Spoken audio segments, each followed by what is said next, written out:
ঢাকা বিশ্ববিদ্যালয়ের কেন্দ্রীয় ছাত্র সংসদ ডাকসু মাদকের আড্ডাখানা ও বেশ্যাখানা ছিল বলে মন্তব্য করেছেন বরগুনা জেলা জামায়াত ইসলামের সহকারী সেক্রেটারি জেনারেল মোহাম্মদ শামীম আহসান।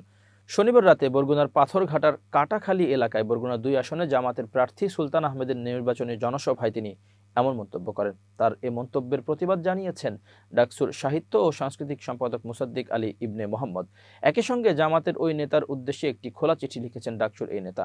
খোলা চিঠিতে তিনি বলেছেন, বরগুনার জামাত নেতা শামীম আহসান ডাকসু ছিল মাদকের আড্ডাখানা ও বেশ্যাখানা বলে ঢাকা বিশ্ববিদ্যালয়কে নিয়ে যে ঘৃণ্য বক্তব্য দিয়েছেন তার তীব্র নিন্দা ও প্রতিবাদ জানাচ্ছি। এটা সত্যি যে ডাকসুর সমাজসেবা সম্পাদক ঢাকা বিশ্ববিদ্যালয় ও এর আশপাশ থেকে অনেকগুলো মাদক ও পতিতা সিন্ডিকেট, এরা ঢাবির নয় সব বহিরাগত ছিল, চিহ্নিত করে রমনা জোন পুলিশের মাধ্যমে এদের আইন অনুযায়ী হাতে নাতে ধরেছে। কিন্তু তাই বলে জামাত নেতা যেভাবে ঢালাওভাবে ঢাকা বিশ্ববিদ্যালয়কে মাদক এবং বেশ্যাখানা বলে মন্তব্য করেছেন তা সম্পূর্ণ অগ্রহণযোগ্য এবং ঢাকা বিশ্ববিদ্যালয়ের জন্য চরম অবমাননাকর।